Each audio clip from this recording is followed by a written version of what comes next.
राज्य विधिमंडळाच्या पावसाळी अधिवेशनाच्या पहिल्याच दिवशी शिवसेना उद्धव बाळासाहेब ठाकरे पक्षाचे आमदार अंबादास दानवे यांनी मल्टी स्पेशालिटी हॉस्पिटलबाबत विधिमंडळात मुद्दा उपस्थित केला। मंत्री महोदयांचं उत्तर हे चूक आहे। मंत्री महोदय असं म्हणू शकत नाही की महानगरपालिका ते नगर विकास विभागाचे मंत्री म्हणून काम करतात, याचा अर्थ जबाबदारी त्यांची पण आहे। माझ्याकडे जी माहिती आहे की 4 हॉस्पिटल मंजूर झाले होते, त्याला जवळपास 31 कोटी 62 लाख रुपये अशा प्रकारचं टेंडर निघालं होतं, कॉन्ट्रॅक्टर नेमले होते। त्या 4 पैकी एकच इमारत झालेली आहे, बाकी 3चं तर मागसूम सुद्धा नाही। आता जर स्मार्ट सिटी अंतर्गत हे असेल तर 50% केंद्र शासन, 25% राज्य शासन, 25% महानगरपालिका, असं ही याच्यातली जबाबदारी आहे। असं असताना तिथं मनुष्यबळाची सुद्धा आवश्यकता आहे। जवळपास 500 लोकांचं मनुष्यबळाची तिथं आवश्यकता आहे।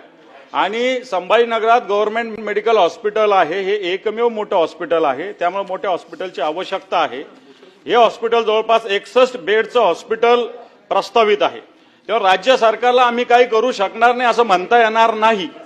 राज्य सरकारला या बाबतीत, कारण याच्यामध्ये अधिकाऱ्यांच्या वेगवेगळ्या धोरणामुळे हे झालेलं आहे। एक कमिशनर येतो, 4 हॉस्पिटल मंजूर करतो, दुसरा कमिशनर येतो, 3 रद्द करतो, आणि नंतर अजून फक्त बांधकाम झालेलं आहे। मेडिकलचा इथं कोणताही संबंध अजून आलेला नाही, ना इन्स्ट्रुमेंट, ना कोणत्याही प्रकारचे फर्निचर, ना इक्विपमेंट, याच्याविषयी कोणतंही अजून काही झालेलं नाहीये।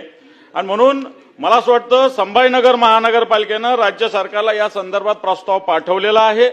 राज्य सरकारला हात वरती करून घेता येणार नाही, राज्य सरकारला याच्यासाठी निधी द्यावा लागेल, कारण हा आरोग्याचा प्रश्न आहे। याच्यात इन्स्ट्रुमेंट असेल, इक्विपमेंट असेल, फर्निचर असेल, आणि या सगळ्या विषयासाठी राज्य सरकारने 10 कोटी रुपयाचा प्रस्ताव राज्य सरकारकडे महानगरपालिकेने पाठवलेला आहे।